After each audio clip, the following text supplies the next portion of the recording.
Bugun men juda muhim mavzuni tushuntirib beraman. Qaysi ishlovchilarga qayta hisoblash qilindi? Kimlar bundan foyda ko'radi? Kimlar esa menga ham o'shishi kerak edi deb o'ylasa-da aslida shartlarga tushmaydi. Bu masala oddiy ko'rinadi. Lekin amalda juda ko'p odamlar aynan shu yerda adashadi. Kimdir ishlayotgan bo'lsa ham qayta hisoblash bo'ladi deb o'ylaydi. Kimdir esa huquqi bo'lsa ham murojaat qilmay yuradi. Ma'lumot juda muhim, chunki bu pensiya, ish staji, rasmiy daromad va hujjatlar bilan bog'liq, ya'ni har bir oilaning real puliga ta'sir qiladi. Videoni oxirigacha ko'ring, chunki men kimlarga qayta hisoblash qilinishini, qaysi shartlar bajarilishi kerakligini, qaysi holatlarda rad javobi bo'lishi mumkinligini aniq misollar bilan tushuntiraman. Hozirning o'zida kanalga obuna bo'ling, videoga like bosing, chunki bunday mavzularda birgina noto'g'ri tushuncha odamni o'ylab yoki yillab pulidan mahrum qilishi mumkin. Avvalo, qayta hisoblash deganda nimani tushunamiz? Men buni sodda qilib aytaman. Inson pensiya, nafaqa yoki boshqa ijtimoiy to'lov olayotgan bo'lishi mumkin, lekin keyinchalik uning ish staji, ish haqi, sug'urta badallari, lavozimi, toifasi, zararli mehnat sharoiti yoki boshqa muhim ma'lumotlari aniqlansa yoki yangilansa, to'lov miqdori qaytadan ko'rib chiqiladi. Ishlayotgan pensionerlar yoki ijtimoiy to'lov oluvchilar bo'yicha eng ko'p savol shunday: men pensiyaga chiqqanimdan keyin ham ishladim. Demak, pensiyam avtomatik oshadimi? Javob: har doim ham emas. Bu yerda asosiy masala shuki, ishlashning o'zi yetarli emas. Ish rasmiy bo'lishi, daromad tegishli bazalarda aks etishi, ish beruvchi ma'lumotlarni to'g'ri topshirgan bo'lishi va qonunda belgilangan shartlar bajarilgan bo'lishi kerak. Oldin ko'p holatlarda odamlar hujjat ko'tarib yurishga majbur bo'lardi. Mehnat daftarchasi, arxiv ma'lumotnomasi, ish haqqi haqida spravka, tashkilot tugatilgan bo'lsa, uning vorisi yoki arxivdan tasdiq, ba'zan sud orqali stajni tiklash kabi masalalar juda ko'p vaqt olardi. Hozir esa ma'lumotlarning katta qismi elektron tizimlar orqali tekshiriladi.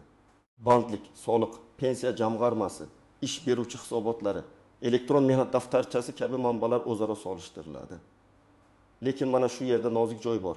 Tizimda ko'rilmagan ma'lumot yo'q degani emas, lekin tizimda yo'q bo'lsa, qayta hisoblash avtomatik qilinmasligi mumkin. Shuning uchun men har doim aytaman, rasmiy ishladim degan gapni hujjat va elektron iz bilan isbotlash kerak. Hozir ko'plab qayta hisoblash jarayonlari ilgari odamning alohida arizasiga bog'liq bo'lgan bo'lsa, endi ma'lum toifadagi ishlovchilar bo'yicha ma'lumotlar bazalar asosida aniqlanib, qayta hisoblash masalasi ko'rib chiqilishi mumkin. Ammo bu hamma uchun bir xil degan emas. Birinchi shart: shaxsga to'lov tayinlangan bo'lishi kerak. Ikkinchi shart: keyinchalik uning ish faoliyati yoki daromadi to'lov miqdoriga ta'sir qiladigan bo'lishi kerak. Uchinchi shart: bu ish faoliyati qonuniy, rasmiy sifatida tasdiqlangan bo'lishi kerak. To'rtinchi shart: qonunda qayta hisoblashga ruxsat berilgan davr va toifa bo'lishi kerak. Asosiy qism B: kimlar bilish kerak, kimlar xavotir olish kerak. Kimlar esa xavotir olmasa ham bo'ladi? Eng avvalo, ishlayotgan pensionerlar bu mavzuga e'tibor berish kerak. Masalan, erkak kishi pensiyaga chiqdi, keyin yana korxonada qorovul, hisobchi, ustaxonada usta yoki maktabda o'qituvchi bo'lib ishladi. Agar u rasmiy shartnoma asosida ishlagan bo'lsa, ish haqi hisoblangan bo'lsa, ish beruvchi soliq va ijtimoiy hisobotlarni topshirgan bo'lsa, bu ma'lumotlar keyingi qayta hisoblash uchun ahamiyatli bo'lishi mumkin. Lekin agar u kelishib ishladim, oyiga naqd pul oldim, hech qayerda ismim yo'q edi desa, bu qayta hisoblashda asos bo'la olmaydi. Chunki davlat tizimida bu ish faoliyati tasdiqlanmagan bo'ladi. Ikkinchi toifa: pensiya tayinlangan paytda barcha staji hisobga olinmagan fuqarolar. Hayotda bunday holatlar ko'p uchraydi. Masalan, ayol kishi 1905 yildan 1993 yilgacha tikuv fabrikasida ishlagan, keyin fabrika yopilgan. Pensiya tayinlayotganda arxiv ma'lumotnomasi topilmagani uchun o'sha 8 yil to'liq kiritilmagan. Keyin arxivdan ma'lumot topildi yoki elektronlashtirish jarayonida eski hujjatlar bazaga kiritildi. Mana shunday vaziyatda qayta hisoblash masalasi ko'tarilishi mumkin. Bu yerda gap faqat ishlayotganlar haqida emas, balki ilgari hisobga olinmagan mehnat davri to'lov miqdoriga ta'sir qilishi haqida ketmoqda. Uchinchi toifa: ish haqi ma'lumotlari noto'g'ri yoki to'liq kiritilmagan odamlar. Pensiya miqdori faqat staj bilan emas, ma'lum davrlardagi ish haqi bilan ham bog'liq bo'lishi mumkin. Masalan, fuqaro bir davrda yuqori maosh olgan, lekin pensiya tayinlanganda pastroq ko'rsatkichlar asos qilib olingan. Agar keyin haqiqiy ish haqi hujjat bilan tasdiqlansa, qayta hisoblash natijasida pensiya miqdori o'zgarishi mumkin. Oddiy misol, bir odam 2000-2005 yillarda rahbar lavozimida ishlagan. O'sha yillarda maoshi boshqa yillarga qaraganda ancha yuqori bo'lgan. Lekin pensiya tayinlanganda arxivda faqat umumiy staj ko'rinib, ish haqi ma'lumotlari to'liq chiqmagan. Keyinchalik oylik vedomoslari topilsa, bu odamning pensiyasida farq paydo bo'lishi mumkin. 4-toifa zararli, og'ir yoki aloda sharoitlarda ishlaganlar. Bu juda muhim. Kon metallurgiya, kimyo sanoati, ayrim tibbiy xizmatlar, issiq seks, yer osti ishlari. Yuqori xavfli ishlab chiqarish kabi joylarda ishlagan odamlar oddiy stajdan tashqari imtiyozli staj masalasiga ham e'tibor berish kerak. Ba'zan odamning lavozimi oddiy ko'rinadi. Lekin ish joyining sharoiti bo'yicha alohida imtiyoz bo'lishi mumkin. Masalan, operator degan lavozim turli korxonalarda turlicha ma'noga ega. Bir joyda bu oddiy kompyuter operatori. Boshqa joyda esa kimyoviy jarayon operatori bo'lishi mumkin. Qayta hisoblashda lavozim nomi, buyruqlar, ish joyi attestatsiyasi, tarif malaka ma'lumotnomasi, mehnat sharoitini tasdiqlovchi hujjatlar juda katta rol o'ynaydi. 5-toifa byudjet tashkilotlarida ishlab pensiya olayotganlar. O'qituvchi, shifokor, hamshira, madaniyat xodimi, kutubxonachi, mahalla tizimi, bolalar bog'chasi xodimlari orasida ham ko'p savollar bo'ladi. Masalan, pensioner o'qituvchi yarim stavkada ishlayapti. U o'ylaydi, men ishlayapman, demak pensiyam oshishi kerak. Aslida yarim stavka ham rasmiy bo'lsa, daromad hisoblanadi. Lekin qayta hisoblashga ta'siri qonundagi aniq tartibga bog'liq. Agar uning ish davri qayta hisoblash uchun inobatga olinadigan davrga to'g'ri kelsa va tizimda aks etsa, masala ko'rib chiqiladi. Agar faqat 1-2 oy ishlagan bo'lsa, bu hamma vaqt sezilarli o'sishga olib kelmaydi. Keling, raqamli misollar bilan tushuntiraman. Birinchi misol, Akmal aka 2020-yilda yoshga doir pensiyaga chiqdi. Pensiya tayinlanganda 30 yil staji hisobga olindi. Keyin u 2020 yildan 2024 yilgacha rasmiy qo'rg'on bo'lib ishladi. Oyiga 2 million so'm ish haqi oldi. Ish beruvchi barcha hisobotlarni topshirgan. Agar amaldagi tartibga ko'ra pensiyadan keyingi ish davri qayta hisoblashda inobatga olinadigan bo'lsa, Akmal akaning pensiyasi ma'lum miqdorda oshishi mumkin. Ammo bu oshish yil ishladim, pensiyam 3 barobar bo'ladi degani emas. Pensiya formulasi aniq koeffitsiyentlar, bazaviy miqdorlar, ish haqi va stajga bog'liq. Shuning uchun natija har bir odamda alohida chiqadi. Ikkinchi misol, Dilbar opa pensiyaga chiqqandan keyin qo'shnisining do'konida sotuvchi bo'lib ishladi. Har oy 1 million so'm naqd oldi, lekin mehnat shartnomasi bo'lmadi. 3 yildan keyin men ham ishladim, pensiyamni qayta hisoblab beringlar deb murojaat qildi. Bu holatda muammo paydo bo'ladi. Uning ishlagani guvohlar orqali aytilishi mumkin. Lekin pensiya qayta hisoblash uchun rasmiy ma'lumot kerak bo'ladi. Agar ish beruvchi uni rasmiylashtirmagan bo'lsa, soliq hisobotida ko'rsatmagan bo'lsa, elektron mehnat daftarchasida davr ko'rinmasa, bu ish davri hisobga olinmay bo'lishi mumkin. Mana shuning uchun men har doim rasmiy ishlashni talab qiling deyman. 3-misol, Ravshan aka 1990-yillarda zavodda ishlagan, keyin zavod yopilgan. Pensiya tayinlanganda o'sha zavoddagi 6 yil staji bo'yicha hujjat topilmagan. U vaqtincha kamroq pensiya olib yurgan. Keyin arxivdan buyruq nusxalari va ish haqi vedomoslari topildi. Agar hujjatlar haqiqiy bo'lsa, vakolatli organ ularni qabul qilsa, Ravshan akaning pensiyasi qayta hisoblanishi mumkin. Bu yerda yana bir savol tug'iladi. Farq oldingi yillardan beriladimi yoki murojaat qilgan kundanmi? Bu masala alohida tartibga bog'liq. Ba'zi hollarda to'lov farqi ma'lum muddat uchun qaytarilishi mumkin. Ba'zi hollarda esa qayta hisoblash murojaatdan keyingi davriga qo'llanadi. Shuning uchun hujjatni topgan zahoti kechiktirmasdan topshirish kerak. 4-misol. Malika opa bolalar bog'chasida yordamchi tarbiyachi bo'lib ishlagan. Keyin pensiyaga chiqqan. Pensiya tayinlanganda bir necha yil to'liq stavka emas deb kamroq hisoblangan. Keyin ish beruvchining buyruqlarida u aslida to'liq stavkada ishlagani, qo'shimcha soatlari bo'lgani aniqlandi. Bu ham qayta ko'rib chiqish uchun asos bo'lishi mumkin. Lekin faqat men ko'p ishlaganman deyish yetmaydi. Shtat ishga qabul qilish buyrug'i, ish vaqti tabeli, maosh hisoblash vedomost, mehnat shartnomasi kabi hujjatlar kerak bo'ladi. Kimlar xavotir olish kerak? Birinchidan, pensiyaga chiqqach ishlagan. Lekin ish beruvchi rasmiylashtirgan, rasmiylashtirmaganini bilmaydiganlar. Ikkinchidan, mehnat daftarchasidagi yozuvlari noaniq bo'lganlar. muhr yo'q, san'at tushunarsiz, lavozim nomi noto'g'ri, ishga kirish bo'ru, ishdan bo'shash yo'q. Uchinchidan, eski korxonasi tugatilganlar, arxiv hujjatlari yo'qolganlar. To'rtinchidan, pensiya tayinlanganda keyin olib kelasiz deb ayrim hujjatlar hisobga olinmaganlar. Beshinchidan, zararli sharoitda ishlaganini biladigan, lekin imtiyozli staji oddiy staj sifatida hisoblangan bo'lishi mumkin bo'lganlar. Kimlar uncha xavotir olmasa ham bo'ladi. Agar siz pensiya chiqqaningizdan keyin umuman ishlamagan bo'lsangiz, barcha stajlaringiz hujjat bilan to'liq hisobga olingan bo'lsa, ish haqi ma'lumotlaringiz to'g'ri kiritilgan bo'lsa, imtiyozli davringiz bo'lmasa, qayta hisoblash sizga taalluqli bo'lmasligi mumkin. Lekin men baribir kamida bir marta shaxsiy ma'lumotlarni tekshirib qo'yishni maslahat beraman. Chunki amalda xatolar ko'pincha odam bilmagan joydan chiqadi. Familiya bir harf bilan boshqacha yozilgan.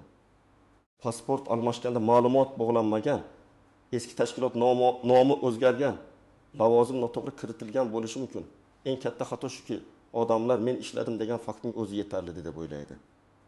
Aslida qayta hisoblashda 3 ta savolga javob kerak. Siz qachon ishladingiz, qayerda ishladingiz? Bu davr qonun bo'yicha to'lov miqdoriga ta'sir qiladimi? Masalan, siz pensiyaga chiqqaningizdan keyin 2 oy ishlagan bo'lishingiz mumkin. Bu rasmiy bo'lsa ham, ayrim hollarda miqdorga juda kam ta'sir qiladi yoki umuman sezilmaydi. Yoki siz ko'p yil ishlagansiz, lekin ish beruvchi hisobot topshirmagan bo'lsa, tizimda bu davr ko'rinmaydi. Demak, muammo sizda emas. Ish beruvchining hujjat yuritishida bo'lishi mumkin. Ikkinchi nozik jihat, naqd pul olib ishlash bilan rasmiy ish haqi bir xil narsa emas. Masalan, odam amalda 4 million so'm olgan, lekin hujjatda minimal ish haqi ko'rsatilgan. Qayta hisoblashda odatda hujjatdagi hisobotdagi tasdiqlangan summa olinadi. Menga konvertda ko'proq berishgan degan gapni keyinchalik isbotlash juda qiyin. Shuning uchun ish faoliyati davomida huquqingizni himoya qilish kerak. Pensiyaga kelganda esa ko'p narsa allaqachon hujjatga bog'lanib qoladi. Uchinchi nozik jihat, yakka tartibdagi tadbirkorlar o'zini o'zi band qilganlar, fuqarolik huquqiy shartnoma asosida ishlaganlar bo'yicha tartib boshqa bo'lishi mumkin. Odam o'zini ishlagan deb hisoblaydi. Lekin pensiya stajiga kirish uchun tegishli to'lovlar, ro'yxatdan o'tish, soliq yoki badal ma'lumotlari muhim. Masalan, usta uyma-uy yurib ta'mir qilib pul topgan bo'lsa, lekin o'zini o'zi band qilmagan, soliq tizimida ko'rinmagan. Shartnoma tuzmagan bo'lsa, bu davr pensiya qayta hisoblashda asos sifatida qabul qilinmasligi mumkin. Aksincha, o'zini o'zi band qilgan, tegishli to'lovlarni amalga oshirgan. Ma'lumotlari tizimda aks etgan shaxsning holati boshqacha baholanadi. 4-nozik jihat chet elda ishlagan davr. Ko'p fuqarolar Rossiya, Qozog'iston, Koreya, Turkiya yoki boshqa davlatlarda ishlagan. Bu davrning hisobga olinishi xalqaro shartnomalar, hujjatlarning tan olinishi, tarjima, apostil yoki konsullik tasdiqlari kabi masalalarga bog'liq bo'lishi mumkin. Men chet elda 5 yil ishladim deyish albatta muhim, lekin qaysi davlatda? Rasmiy ishladimi? Sug'urta to'lovlari bo'lganmi? Hujjatlar bormi? O'zbekiston tizimi buni qabul qiladimi? Mana shular hal qiluvchi ahamiyatga ega. Agar hujjatlar to'liq bo'lsa, murojaat qilish kerak. Agar hujjatlar yo'q bo'lsa, avval ularni tiklash yo'lini izlash lozim. 5-nozik jihat, qayta hisoblash hamisha oshirish degani emas. Odatda odam qayta hisoblashni ko'proq pul olish uchun so'raydi. Lekin hujjatlarda oldingi hisob-kitobga ta'sir qiladigan boshqa xatolar ham chiqishi mumkin. Masalan, avval noto'g'ri kiritilgan davr keyin tasdiqlanmasa yoki bir xil davr 2 marta hisoblangan bo'lsa, vakolatli organ bundan ko'radi. Albatta, qonuniy tartibda huquq himoya qilinadi. Lekin men shuni aytmoqchiman. Qayta hisoblashga kirishdan oldin hujjatlaringizni tartibga soling, taxmin bilan emas, aniq dalil bilan boring. 6-nozik jihat ariza berish sanasi. Juda ko'p odamlar keyinroq boraman deb yuradi. Lekin ijtimoiy to'lovlarda sanalar muhim.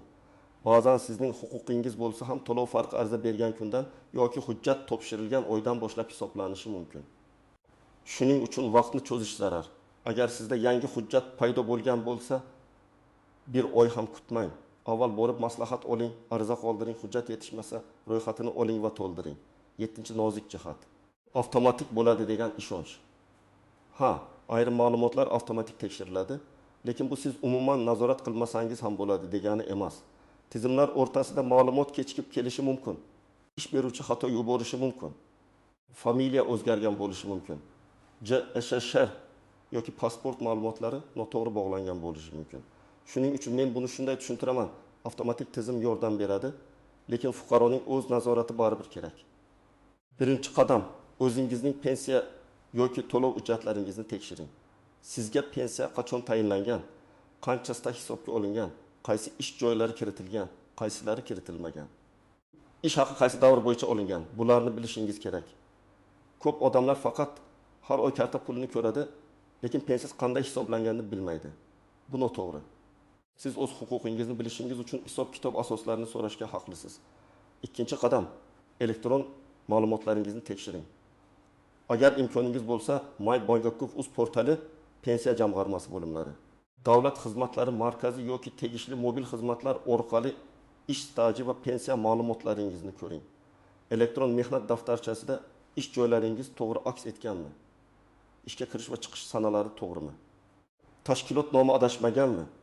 Lavozim noto'g'ri yozilmaganmi? Buni solishtiring. Agar internetdan foydalana olmasangiz, yaqinlaringizdan yordam so'rang yoki tuman pensiya jamg'armasi bo'limiga boring. Uchinchi qadam, hujjatlarni yig'ing.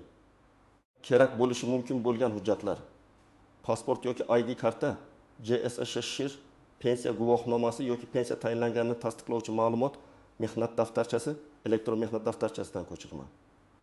Ishga qabul qilish va ishdan bo'shatish buyruqlari nusxasi, ish haqi ma'lumotnomalari, arxiv spravkalari, harbiy xizmat hujjatlari, farzand parvarishi davriga oid hujjatlar, o'qish davri bo'yicha diplom yoki ma'lumotnoma. Zararli ish sharoitini tasdiqlovchi hujjatlar, chet elda ishlagan bo'lsangiz, rasmiy tasdiqlangan hujjatlar. Hamma hujjat hammaga kerak bo'lmaydi, lekin sizda borni tartib bilan papkaga soling. 4-qadam, ish beruvchi bilan bog'laning. Agar siz pensiyaga chiqqaningizdan keyin ishlagan bo'lsangiz, ish beruvchidan siz bo'yicha hisobotlar topshirilganini, mehnat shartnomasi rasmiy bo'lganini, ish haqi to'liq ko'rsatilganini tekshiring. Korxona buxgalteriyasi yoki kadrlar bo'limidan ma'lumotnoma oling. Agar tashkilot tugatilgan bo'lsa, uning hujjatlari qaysi arxivga topshirilganini aniqlang. Bu juda muhim. Chunki ko'p hollarda muammoni pensiya jamg'armasi emas, aynan ish beruvchi hujjatidagi xato keltirib chiqaradi. 5-qadam, rasmiy ariza yozing. Og'zaki so'rash bilan cheklanib qolmang. Arizada shunday mazmun bo'lishi mumkin: menga tayinlangan pensiya miqdorini qayta hisoblab chiqishingizni so'rayman. Qayta hisoblash uchun asos sifatida quyidagi ish davrlarim, ish haqi ma'lumotlarim yoki yangi aniqlangan hujjatlarni taqdim etaman. Keyin hujjatlar ro'yxatini yozasiz. Arizaning qabul qilingan sanasi, kirim raqami yoki elektron tasdig'ini albatta saqlab qo'ying. Chunki keyin muddatlar va javoblar aynan shu sanaga bog'lanadi. 6-qadam, javobni yozma shaklida oling. Agar qayta hisoblash qilinsa, qanday asosda, qaysi sanadan, qancha miqdorda o'zgargan haqida ma'lumot so'rang. Agar rad javobi berilsa, rad etish sababi yozma bo'lsin. Sizga tushmaydi degan og'zaki gap yetarli emas. Sabab aniq bo'lishi kerak. Hujjat yetarli emasmi? Davr stajga kirmaydimi? Ish haqi tasdiqlanmadimi? Ma'lumotlar bazada yo'qmi? Qonunda bunday qayta hisoblash nazarda tutilmaganmi? Sababni bilsangiz, keyingi qadamni to'g'ri tanlaysiz. 7-qadam, xato bo'lsa, shikoyat qiling. Avval tuman yoki shahar pensiya jamg'armasi bo'limiga, keyin yuqori turuvchi organlarga murojaat qilish mumkin. Zarur bo'lsa davlat xizmatlari markazi, adliya organlari, kasaba uyushmasi, ish beruvchi, arxiv yoki sud orqali huquqni tiklash masalasi ko'riladi. Men bunday vaziyatlarda hissiyot bilan emas, hujjat bilan harakat qilishni maslahat beraman. Har bir murojaat nusxasini saqlang, qabul qilingan sanalarni yozib boring. Telefon orqali gaplashgan bo'lsangiz ham keyin yozma tasdiq so'rang. 8-qadam, kelajak uchun saboq oling. Agar siz hali pensiyaga chiqmagan bo'lsangiz, bugundan boshlab rasmiy ishlashga, ish haqingiz to'liq ko'rsatilishiga, elektron mehnat daftarchangiz to'g'ri yuritilishiga e'tibor bering. Agar ish beruvchi rasmiy qilmaymiz, lekin pulini beramiz desa, bu bugun qulay ko'rinishi mumkin, lekin ertaga pensiya hisobida katta yo'qotish bo'ladi. Har bir yil, har bir oy, har bir rasmiy to'lov kelajakdagi ijtimoiy kafolatlaringizga ta'sir qiladi. Demak, qaysi ishlovchilarga qayta hisoblash qilinadi degan savolga javob bitta jumla bilan tugamaydi. Asosiy shartlar shunday: ish faoliyati rasmiy bo'lishi kerak. Hujjatlar yoki elektron ma'lumotlar bilan tasdiqlanishi kerak. Bu davr yoki ish haqi pensiya miqdoriga ta'sir qiladigan bo'lishi kerak va fuqaro zarur hollarda ariza bilan murojaat qilishi kerak. Ishlayotgan pensionerlar, ilgari staji to'liq hisobga olinmaganlar, ish haqi ma'lumotlarida xato bo'lganlar, zararli sharoitda ishlaganlar, eski korxona hujjatlari keyin topilganlar albatta o'z holatini tekshirtirishi zarur. Mening asosiy maslahatlarim: hujjatlaringizni tartibga soling, elektron ma'lumotlarni tekshiring, ish beruvchidan tasdiq oling, yozma ariza bering, javobni yozma shaklida oling va rad bo'lsa sababini aniqlab. Keyingi bosqichda himoya qiling. Eng muhimi, hammasi avtomatik bo'ladi deb kutib o'tirmang. Sizning pulingiz, sizning stajingiz va sizning huquqingiz birinchi navbatda o'zingizga kerak. Agar sizda ham qayta hisoblash bo'yicha savol bo'lsa, kommentariyada yozing. Pensiyaga qachon chiqqansiz? Undan keyin rasmiy ishlaganmisiz? Qaysi hujjatlar qo'lingizda bor? Men keyingi videolarda eng ko'p uchraydigan holatlarni alohida tahlil qilib beraman. Videoga like bosing, kanalga obuna bo'ling va bu videoni ota-onangiz, qarindoshlaringiz, ishlayotgan pensioner tanishlaringizga yuboring. Chunki bu ma'lumot kimningdir o'z vaqtida pulini olishiga sabab bo'lishi mumkin.